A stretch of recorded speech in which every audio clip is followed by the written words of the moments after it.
जहां पर एक तरफ उत्तर प्रदेश में चुनावी साल होने के कारण ढेर सारी भर्तियां देखने को मिल सकती हैं, वहीं पर मुख्य सचिव ने एक आदेश जारी किया है। इसके मुताबिक किसी भी भर्ती में अब ज़्यादा डिले नहीं होगा।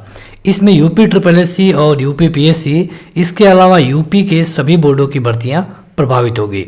वीडियो शुरू करें उससे पहले इसी तरह की अपडेट और फ्री स्टडी मटेरियल के लिए आप इसको डाउनलोड कर सकते हैं। डायरेक्ट लिंक वीडियो के डिस्क्रिप्शन में मिल जाएगा। तो यहाँ पे आप देख सकते हैं कि यह है पेपर कटिंग। यहाँ पे मुख्य सचिव ने एक आदेश जारी किया है। इसके मुताबिक जो भी भर्ती आएगी उसमें समकक्ष अर्हता को भी स्पष्ट करने का निर्देश दिया गया है।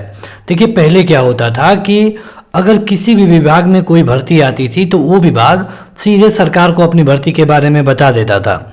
सरकार देखती थी कि ये भर्ती कौन सा बोर्ड करा सकता है, जैसे कि UP PSC, UP SSSC, police या फिर कौन सा बोर्ड, तो उस हिसाब से उस बोर्ड को भर्ती दे दी जाती थी। लेकिन अब उस भर्ती पर योग्यता क्या रखी जाए, इसको निर्धारित करने का अधिकार उस बोर्ड का था। हालांकि हाईकोर्ट अभी कई सारे मामलों में कह चुका है कि जो योग्यता निर्धारित करने का काम है संबंधित विभाग का ही होना चाहिए। अब इस तरह के कई सारे मामले आए हैं और इसको देखते हुए सरकार अब अपने कान खड़े कर लिए हैं। इनका ये मानना है कि अगर इस तरह की गलती हम नहीं करेंगे तो कोई भी भर्ती जल्दी से हो सकती है। हाईकोर्ट में उसको रोक टोक का सामना नहीं करना पड़ेगा। अब यहाँ पे जो दिशा निर्देश दिया गया है, इसमें कहा गया है कि कोई भी भर्ती आएगी तो उसमें जो अर्हता होगी ये तो कंप्लीट करनी ही करनी है।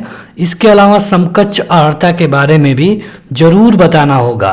पहले क्या होता था कि जरूर बताना नहीं होता था। जैसे कि मान लीजिए लेखपाल की भर्ती आने वाली है और यहाँ पे अगर उन्होंने SSS मांग लिया, अब SSS के अलावा उन्होंने समकक्ष योग्यता के बारे में कोई भी बात नहीं की है, यानी कि SSS के अलावा जितने भी लोग होंगे सभी लोग बाहर हो जाएंगे। इसमें से जो कंप्यूटर में मास्टर डिग्री लिए हैं या फिर बैचलर डिग्री है जिनके पास कंप्यूटर में, वो लोग कोर्ट चले जाते थे। उन लोग का कहना ये था कि जो SSS है ये केवल 6 महीने का कोर्स है, लेकिन हमने तो इसमें मास्टर डिग्री लिया है, तो जब SSS वालों को इसमें मौका मिल रहा है तो हमें मौका क्यों नहीं मिल रहा है। तो इस तरह के प्रावधानों को लेकर के हाईकोर्ट इस पर सुनवाई करता था और कई बार ये फैसला सरकार के पक्ष में और कई बार ये फैसला अभ्यर्थियों के पक्ष में आता था। इसको देखते हुए सरकार ये चाहती है कि जो भी भर्ती का नोटिफिकेशन जारी हो उसकी समकक्ष योग्यता भी जारी कर दी जाए। उदाहरण के लिए अगर लेखपाल की भर्ती आती है और उसमें 12वीं पास के साथ PET में इतने नंबर वाले कर पाएंगे, तो वहाँ पे आपको बताना होगा कि अगर आप SSS को अलाउ करते हैं तो जिनके पास SSS नहीं है वो कौन सा सर्टिफिकेट होने पर इसका आवेदन कर पाएंगे। यानी अगर आप इस पेपर कटिंग को पढ़ेंगे तो इसका सीधा सीधा मतलब ये है कि कोई भी भर्ती जारी होगी, चाहे यूपी SSSC की, चाहे यूपी PSC की या फिर यूपी के किसी भी बोर्ड की, तो वहाँ पर आपको समकक्ष अर्हता के बारे में जरूर बताना है। यहाँ पे देख रहे हैं कि यहाँ पे कहा गया है कि सामान्य व्यवस्था में भर्ती विज्ञापनों में योग्यता का उल्लेख होना अत्यंत आवश्यक है। कई भर्तियों से संबंधित नियमावली में भर्ती के लिए अर्हता के साथ साथ उसकी समकक्ष अर्हता का भी प्रावधान होता है, लेकिन प्रायः देखा जा रहा है कि भर्ती के नियमों में निर्धारित अर्हता के समकक्ष अर्हता क्या होगी यह स्पष्ट नहीं होता है। जैसे कि हमने आपको लेखपाल वाला बताया या फिर जूनियर असिस्टेंट की जो भर्ती आएगी तो वहाँ पर आयोग कह देगा कि SSS।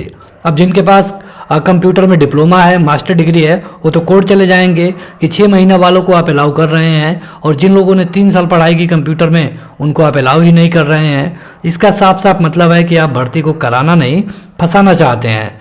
तो यहाँ पे कोई भी भर्ती आएगी, देखिए अब इससे सभी भर्तियां प्रभावित होंगी, चाहे वो यूपी PSC की कोई भर्ती आए या फिर यूपी SSSC की। यूपी SSSC में लेखपाल, स्वास्थ्य विभाग और इस तरह की ढेर सारी भर्तियां आने वाली है। अब स्वास्थ्य विभाग में जो 9200 के आसपास पद आएंगे उनमें भी इनको बताना होगा कि समकक्ष अर्हता क्या है।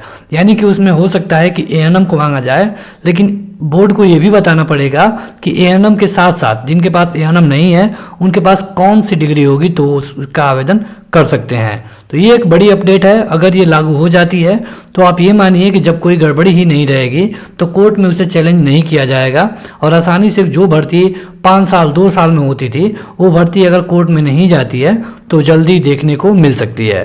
कहने का मतलब है कि यहाँ पे आप देख सकते हैं कि मुख्य सचिव ने रिट्स याचिका संख्या 656/2020 रीट ए विकास एवं 80 अन्य बनाम राज्य के वाद में हाईकोर्ट के निर्णय का उल्लेख करते हुए इस संबंध में स्पष्ट निर्देश जारी किया है। उन्होंने कहा है कि जहां कहीं भर्ती के नियमों में तय अर्हता के साथ साथ समकक्ष अर्हता का उल्लेख हो, वहां चयन प्रक्रिया शुरू करने से पहले समकक्ष अर्हता स्पष्ट रूप से तय की जाए। इसके बाद भर्ती प्रस्ताव चयनकर्ता संस्थानों को भेजे, मतलब कि पहले ही जो बोर्ड है उसको बताना पड़ेगा कि आपको इसमें योग्यता क्या रखनी है। जैसे कि पीडब्ल्यूडी विभाग में कोई भर्ती आती है तो पीडब्ल्यूडी विभाग ही तय करे और सीधे यूपी ट्रिपल एससी को बताए। यहाँ पे मुख्य सचिव ने राज्य लोक सेवा आयोग Prayagraj, UP triple SC Lucknow और इसके अलावा विभिन्न बोर्डों को पद विज्ञापित करने से पहले समकक्ष अर्हता का निर्धारण करा करके विज्ञापन में उसका स्पष्ट उल्लेख करने का निर्देश दिया है। तो कहने का बस वही एक लाइन मतलब है कि जब भी कोई नोटिफिकेशन आएगा तो उसमें समकक्ष अर्हता के बारे में क्लियर बात हो, क्योंकि अगर क्लियर बात नहीं होगी तो इस समय कोई भी भर्ती को आसानी से कोर्ट में ले जाया जा सकता है। और जब ट्रिपल सी वाले को आप अलाउ करेंगे, कंप्यूटर में डिप्लोमा वाले को आप अलाउ नहीं करेंगे, तो जाहिर सी बात है कि वो भर्ती कोर्ट में फंसेगी ही फंसेगी। तो ये है आज की इस पेपर कटिंग का पूरा निचोड़। आज के इस वीडियो में इतना ही। वीडियो को लाइक और चैनल को जरूर सब्सक्राइब करें। Thank you. इस वीडियो को लाइक करने के साथ चैनल को जरूर सब्सक्राइब करें, उसके बाद बेल आइकन दबाएं, उसमें ऑल सेलेक्ट करें इसी तरह की बेहतरीन वीडियो सबसे पहले पाने के लिए।